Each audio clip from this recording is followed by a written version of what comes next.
बहुत समय पहले की बात है। विंध्याचल पर्वतों के पास वीरनगर नाम का एक राज्य था। इस राज्य के राजा वीरभद्र अपने साहस, न्यायप्रियता और प्रजावत्सलता के लिए प्रसिद्ध थे।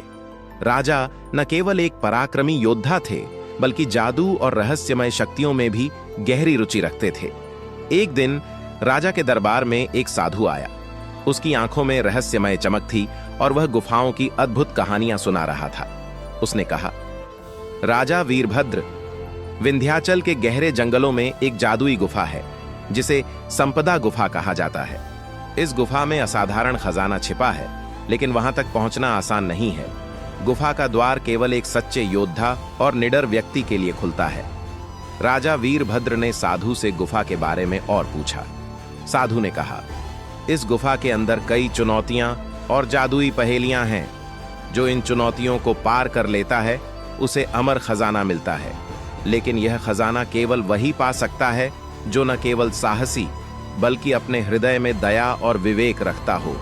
राजा वीरभद्र ने यह सुनते ही गुफा की ओर जाने का निश्चय किया। उन्होंने अपने विश्वस्त सेनापति भानु और कुछ भरोसेमंद सैनिकों को साथ लिया। सबने घने जंगलों की ओर प्रस्थान किया। रास्ता कठिन था, लेकिन राजा का साहस और नेतृत्व सैनिकों में जोश भर रहा था। कई दिनों के कठिन सफर के बाद वे उस स्थान पर पहुंचे जहां गुफा का द्वार था।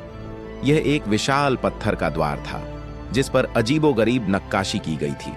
जैसे ही राजा वीरभद्र द्वार के पास पहुंचे, एक तेज रोशनी चमकी और एक गूंजती हुई आवाज आई, केवल वही प्रवेश कर सकता है जो अपने दिल में सत्य और दया रखता हो, अन्यथा यह द्वार तुम्हारे लिए सदैव बंद रहेगा।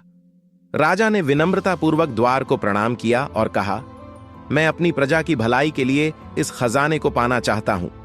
यदि मेरे इरादे शुद्ध हैं तो मुझे प्रवेश दो। जैसे ही उन्होंने यह कहा, द्वार खुल गया।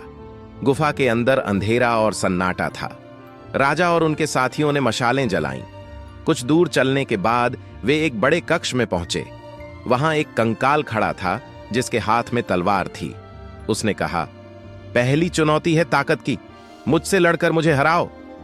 राजा वीरभद्र ने तलवार निकाली और कंकाल से मुकाबला किया। कंकाल की हरकतें जादुई थीं, लेकिन राजा के कौशल और धैर्य के आगे वह टिक न सका। जैसे ही कंकाल गिरा, वह सोने में बदल गया और अगला रास्ता खुल गया।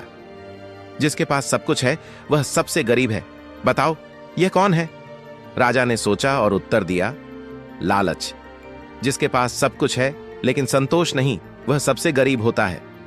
यह सुनते ही रास्ता साफ हो गया। तीसरी चुनौती कंपैशन की थी।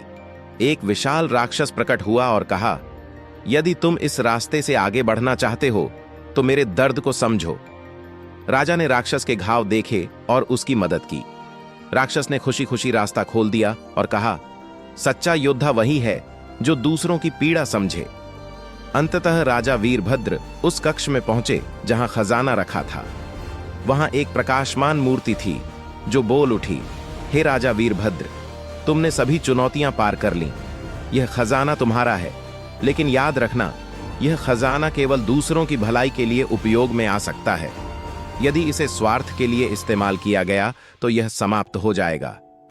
राजा ने खजाने को प्रणाम किया और उसे अपनी प्रजा के कल्याण के लिए उपयोग करने का वचन दिया। उन्होंने खजाने का उपयोग अपने राज्य में अस्पताल, स्कूल और कुएं बनाने में किया।